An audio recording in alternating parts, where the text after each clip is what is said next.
আসসালামু আলাইকুম viewers, welcome to my channel. আমি কাউসার নূপুর। আজকে সম্পূর্ণ ভিন্নধর্মী, ভিন্ন লুক এবং ভিন্ন টেস্টের একটা ডিমের রান্না দেখাবো, আর সেটা হচ্ছে ডিমের মালাইকারি। আসুন দেখে নিই। ডিম সিদ্ধ করে আমি দেখুন যে ছিলে নিয়েছি। এখন একটা চাকু দিয়ে দেখুন যে ডিমের গাটাকে আমাদের একটু কাচিয়ে নিতে হবে। আর কেউ যদি চান যে ডিমের যে খোসা থাকে সেটা দিয়েও এটাকে কাচিয়ে নিতে পারবেন, বা কাঁটা চামচ দিয়েও কিন্তু এটাকে কাচিয়ে নিতে পারবেন। চুলার একটা কড়াই গরমে উঠিয়ে সেখানে দেখুন যে আমি 1/4 কাপ পরিমাণ তেল দিয়ে দিলাম। আর এই তেলের মধ্যে আমি হাফ চা চামচ পরিমাণ হলুদ দিয়ে দেব। মালাইকারিতে কিন্তু খুব বেশি হলুদ দেওয়ার দরকার হয় না। আর এখানে আমি 1 চা চামচ পরিমাণ দেখুন যে লবণ দিয়ে দিলাম। এই লবণ এবং হলুদ দিয়ে যদি আমরা দেখা যায় কোনো কিছু ভাজি, তাহলে এটা যেমন নিচে লেগে যাবে না, তেমনি কিন্তু গায়ে ছিটকা লাগবে না। এখন যে ডিমগুলো আমি গা কাচিয়ে রেখেছিলাম সেটাকে এখানে দিয়ে এগুলোকে আমি হালকা করে ভেজে নেব। খুব বেশি কিন্তু ডিপ ব্রাউন এটাকে আমি করবো না। ডিমগুলো যখন এরকম হালকা ভাজা হয়ে যাবে তখন এই ডিমগুলোকে আমরা আগে তুলে নেব। ডিম তুলে নিয়ে এই তেলের মধ্যে দেখুন যে আমি 3-4 টুকরো দারচিনি আর 3-4টা ছোটো এলাচ এবং 2টো তেজপাতা দিয়ে দিয়েছি। আর এখানে আমি দিয়ে দেবো হচ্ছে 1 কাপ পরিমাণ পেঁয়াজ কুচি। পেঁয়াজটা কিন্তু এখানে একটু গ্রেভির জন্য বেশি পরিমাণে দিতে হবে। আর এখানে যেহেতু আমি আগে একটু লবণ দিয়েছিলাম ডিম ভাজার সময়, তাই আর অল্প আমি এখানে আবার 1 চা চামচের মতো লবণ দিয়ে দিলাম। পরবর্তীতে লবণ চেখে দেখে আমরা লবণ দেবো। হালকা ব্রাউন করে এটাকে আমি আগে ভেজে নেব। হালকা দেখুন যে এরকম যখন হালকা ব্রাউন হয়ে যাবে তখন এর মধ্যে আমি আবার হাফ চা চামচ পরিমাণ হলুদ গুঁড়ো দিয়ে দিচ্ছি।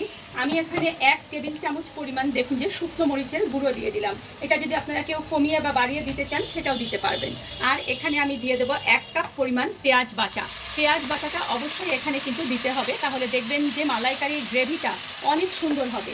এখানে আমি 1 টেবিল চামচ পরিমাণ রসুন বাটা আর 1 টেবিল চামচ পরিমাণ আদা বাটা দিয়ে এই মশলাটাকে তেলের মধ্যে জাস্ট 2 মিনিট একটু ভেজে নেব। মশলাটা দেখুন যে সুন্দর মতো ভেজে নিয়েছি। এর মধ্যে যে কাঁচা গন্ধ ছিল সেটা চলে গিয়েছে। এখন এখানে আমি দিয়ে দিচ্ছি হাফ কাপ পরিমাণ পানি আর 1 চা চামচ পরিমাণ জিরের গুঁড়ো এবং 1 চা চামচ পরিমাণ ধনিয়ার গুঁড়ো এখানে ব্যবহার করছি। এটাকে একটুক্ষণ কষিয়ে নেব। মশলাটা দেখুন যে কষিয়ে নেওয়া শেষ। এখন ভেজে রাখা ডিমগুলো এর মধ্যে দিয়ে দিচ্ছি। আর এখানে আমি দিয়ে দেবো হাফ কাপ পরিমাণ নারিকেলের দুধ। আমি কিন্তু এই রান্নাটায় কোনো রকম পানি ব্যবহার করব না। আগে হাফ কাপ পরিমাণ নারিকেলের দুধ দিয়ে এটাকে আমি আবার 2 থেকে 3 মিনিট ধরে একটু কষাবো। ভালো মতো দেখুন যে আমি ডিমটাকে একদম কষিয়ে নিয়েছি। এখন এর মধ্যে আমি দেখুন যে আবার 1 কাপ পরিমাণ নারিকেলের দুধ দিয়ে দিচ্ছি। আমি অর্ধেকটা নারিকেলকে 2 কাপ পানি দিয়ে ভালো মতো গরম পানি কিন্তু দিয়ে ভিজিয়ে রেখে সেটাকে চিপে সেটা থেকে নারিকেলের দুধ বের করে নিয়েছি। আপনারা কেউ যদি চান যে শপিং মল থেকে কিনবেন তাহলে সেটাও আপনারা কিনতে পারবেন।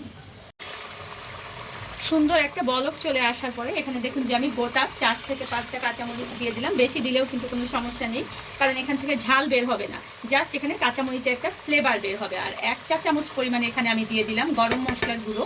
আমার চ্যানেলে দেখবেন যে জাদুকরি 3 মশলা রয়েছে, সেখানে গরম মশলা কীভাবে করতে হবে তার কিন্তু ভিডিও অলরেডি আমি দিয়ে দিয়েছি। ডেসক্রিপশন বক্সে আমি সেটার লিঙ্ক দিয়ে দেবো। আর এখানে আমি দিয়ে দেবো 1 চা চামচ পরিমাণ ঘি। এই ঘিটাও কিন্তু আমি ঘরে তৈরি করে নিয়েছি, আর ডেসক্রিপশন বক্সে এটার লিঙ্কও দিয়ে দেবো। সে অনুযায়ী আপনারা কিন্তু খুব সহজেই ঘরে ঘি তৈরি করতে পারবেন। এখন এটাকে আমি একটু ঢেকে মাঝারি আঁচে দমে রেখে দেব 2 থেকে 3 মিনিট। সব শেষে আমি 1 চা চামচ পরিমাণ চিনি দেখুন যে এখানে দিয়ে দিলাম। এটা সম্পূর্ণ অপশনাল একটা ব্যাপার, তবে মালাইকারিতে একটু চিনি দিলে সেটা খেতে ভালো লাগে। এখন নেড়ে চেড়ে দিয়ে এটাকেও আমি জাস্ট আর অল্প একটু রেখে এটাকে নামিয়ে নেব। মালাইকারি কিন্তু আমার একদম দেখুন যে তেল উপরে উঠে এসেছে, এটা একদম হয়ে গিয়েছে। যদি এটা ঠান্ডা হয়ে যায় তাহলে কিন্তু এই ঝোলটা আরও অনেকটা ঘন হয়ে যাবে, তাই এই অবস্থাতে এটাকে আমি বন্ধ করে দিয়ে একটু ঢেকে রেখে তারপরে পরিবেশন করছি।